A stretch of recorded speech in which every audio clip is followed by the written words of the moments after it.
to the edge of practice here. Yeah. Okay. So something else worth mentioning, right, is that it's very common when you hear someone say Allah that they say Subhanahu wa Taala, right? Subhanahu wa Taala, right, is the phrase, right? Subhana, right, like glorified, right? Wa Taala, and exalted, right? So when you hear people say, right, Allah Subhanahu wa Taala, right, we're just saying like God the glorified, the exalted. And Subhanallah means glory to be to God. Right. So you're just saying like Subhana, right, like the glorified, wa Ta'ala, the exalted. Right. And then so Muhammad sallallahu alaihi wasallam. Right. So what I just said after his name, right, in Arabic, means peace and blessings be upon him in English. Right. And in Arabic, right, I have it transliterated here. I think that we all know it, but for those who don't, right, it's sallallahu alayhi wassalam, right? Sallallahu alayhi wassalam. Can I ask you a question? Yeah. How come in your transliteration here you have the W before alayhi, which I'm not used to? That's a mistake. Okay. So thank you for pointing that out. If you're watching these videos and you also have this handout, the wa, the wa alayhi isn't the wa shouldn't be there. Right. Just the way that you did that, like, if you're watching this. Somebody's gonna be watching this. Right. And then what of the No, like, I don't know, it just seemed like so serious, like, if you're watching this and you have my favorite. There is a mistake. For final clarity, we'll edit the pamphlet before it gets uploaded with the video. Yeah, so then people are just going to be even more confused and be like, what? Then they're going to be like, oh, this is a fiqh difference. And no, it's not. It's just an error in the one who taught you. But, right, so again, right, the phrase is sallallahu alayhi wassalam. Right? And this is a mosque where people will expect you to say that. Right. And, just so you know. And it is a good expectation to have, right? Yes. Because the Prophet, peace and blessing be upon him, sallallahu alayhi wasallam, right, said that, like the worst miser is one who doesn't send blessings on the Prophet, sallallahu alayhi wasallam, when his name is mentioned, right? And it's a great form of dhikr, right? It's a great way to put love in your heart for the Prophet, sallallahu alayhi wasallam. It's a great way to elevate yourself, right? Of just through having a conversation with someone about Islam, right? You end up, sending prayers on the Prophet, sallallahu alaihi wasallam, right? Obviously, if you can't say it, right, you shouldn't be going around being like, I'm the biggest miser, right? Don't do that, right? You'll get it fast, though. If you practice, it'll come. Yeah, you'll get it fast, right? So you were talking about a companion earlier, and you said Radiallahu anhu, right? Yeah. And then now explain real quick, because I know you're talking about the Prophet, that when you speak about other prophets, what are you supposed to say at the end of that? With other prophets, you say alayhi salam. Right. Alayhi salam, right? Just upon them be peace. Although it's really no problem if you say sallallahu alayhi wa salam. Right? But it's custom to just say alayhi salam. Right? And we use these titles, right? It's good you should say alayhi salam, right? Upon them be peace. For all of the prophets. And companions. And no, Radiallahu anhu Radiallahu anhu for that. And to use the correct Muslim names for the prophets as well. That actually, if you say Jesus, people know who you mean. But if you say Isa, that's like our version, that's fine. But it's personally, I'm of the camp that one should use the names by which they're known. And there could be a difference of opinions on this. But I actually I would say, just use the names that people are familiar with. I saw that you said Gabriel earlier instead of Jibril, and it's like... Yeah, definitely. It's the same. Everybody knows this. And you're going to see, right, and you also see me saying God more often than Allah subhanahu wa ta'ala, right? I do this intentionally, and I do this because, especially, for all you converts out there, we have a tendency to, especially in our early stage, right, to kind of isolate ourselves via radical changes, right? Yeah. This is not something that you want to do, right? Because then, then you're talking to your mom, and your mom's like, oh, so you don't believe in Jesus? And you're like, no, I believe in Isa, right? And then now your mom just You thinks even get an you're- affectation to your voice Yeah, based you on know? the Arab person you taught you. Yeah, days. exactly. You know, now they think you're weird and you're wearing a thobe and you're like, you know, my name's Abdullah, you know, Abdul Wahid, and they're like, it's Abdul what? And you're like, it's Abdul, like I have it written down Wahid. somewhere, you know. And you go and get it, you know, and it's like, It's really how it is. You know, It's it is. true. It It's is, exactly you know? how I was when I first went in. You know, and it's like, you know, alhamdulillah, you know, and I mean, I say this as another person, you know, we put a lot of strain on our parents, you know, and so, you know, we want to be careful, you know, with the people we're around, you know, that, you know, you say Jesus, you say Isa, you know, I got a book of Aqidah, right, a book of belief, right, you know, that every time it said God in there, someone scratched it out and said Allah, right, and said, every time it said God, it was like, scratched it out and said Allah, all throughout this book, it was weird, like, just It's not weird. necessary. It's not necessary, No. right? And so, like, if you're around Muslims, you know, and you like to say Allah subhanahu wa ta'ala, that's great, you know? If you're around other people, right? Like, if I told people, like, you know, like, if someone says, oh, you believe in God, right? And I say, no, I believe in Allah subhanahu wa ta'ala, right? People are like, so does this person believe in God? What are you talking about? And then you're like, no, well, you believe in God and I believe in Allah, right? And then it's like, so it's a different God? And you're like, well, no.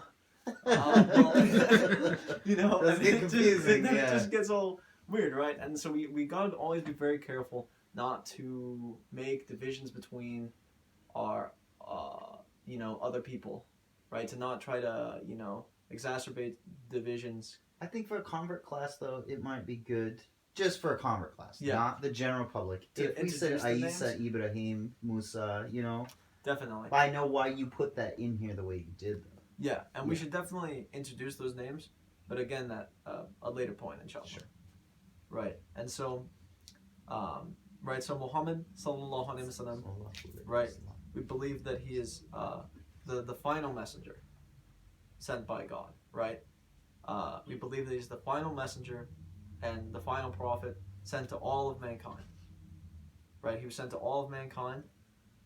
He was sent with the Quran, right? And his example was an embodiment of the Quran, right? And this is from an authentic hadith, right? Of where you know, someone asked Aisha, a wife of the Prophet sallallahu alaihi wasallam, what was the Prophet sallallahu alaihi wasallam's character like? And she said his character, like that he was like a walking Quran, right? That his character was the Quran, right? And so this is why his sunnah is so authoritative, right? It's like people, you know, people think like, oh, you're taking, you know, hadith or something right above the Quran, right? The Quran says this, but you're saying, you know, in the hadith it says that, right? No, it doesn't work like that, right? Because when you're following the hadith, you're following the Quran, because you're following the sunnah of the Prophet sallallahu alaihi wasallam, who was the Quran, As who long as embodied it's the Quran. Sahih, right? Right. Well, or amongst the other classes of acceptable hadith. Sure, sure. Right, but as long as it's you know, Fourth level and above. yeah. Just one thing that I struggled with was exactly what you were talking about. Like, oh, it's the hadith and the Quran. They're separate sort of things. Totally. It wasn't until later that I realized, oh, the Quran tells me to follow the hadith. Oops. Yeah, definitely. And then like and as well that it's like, you know, that the Prophet sallallahu alaihi wasallam is embodying the spiritual methods, right? He's embodying, you know, all around the most complete remembrance of God, right? And like we're saying, right, to follow the Prophet sallallahu alaihi wasallam doing something is like following how the Quran actually is with a person, right? Like how if you were to take every word of the Quran and to just internalize it in all of your actions, your speech, right, that you would look like the Prophet sallallahu alaihi wasallam, right? And so that's where his hadith, his sunnah, right, is so authoritative without this being some separate thing from the Quran. Which is why you're a scholar, because you are striving towards that. Whereas Yeah. not well, almost definitely not, not all a Muslim scholar people yet, do. but it's Well, but not inshallah all ta'ala. people do. Some people, they just do their best to try and follow the religion. There is a Yeah. percentage, a small percentage of people that actually try to become scholars, and you are trying to become a scholar.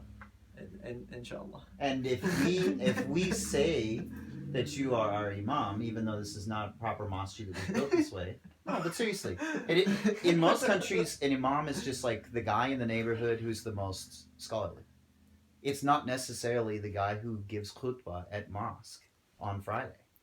You can be an imam if people say you're an imam. You can't necessarily just say you're an imam and expect people to say that. Right.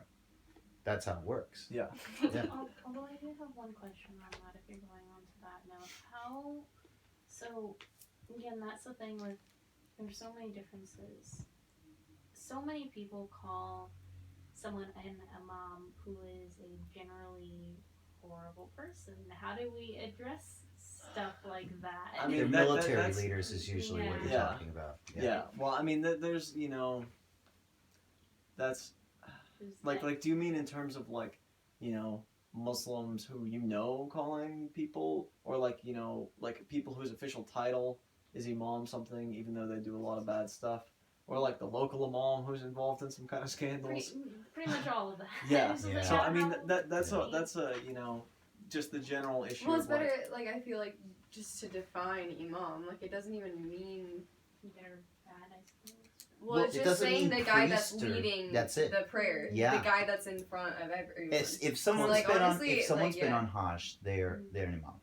well, If they decide to teach other people and they understand what they're talking about, they're an imam. Well, so this is an important conversation, right? Because actually, in America right now, nobody really knows what an imam is, right? Because an imam does kind of have a general meaning, right? Like it essentially means the one who's in front, right? Yeah. Right, and it's like the imam is generally the community leader, Yeah. right? Generally, someone of some kind of scholarly aptitude, not necessarily, right? And in other countries, right, there's an understanding, right? Like places with more established cultures, right? It's like maybe the imam's just the person who leads the prayer, Mhm. right? And then the scholar's the one who gives the khutbahs, Right. Right, and then here it's like is the imam like the neighborhood elder, right? Is he the prayer leader? Is he the family counselor? Is he a scholar? What do we expect out of an imam, right? What do we know? And this is something that's actually a huge struggle for imams in America, right? Because you get hired as an imam, and then every single person is like, "Well, you're the imam. You should be doing this," and you're like, "Really?"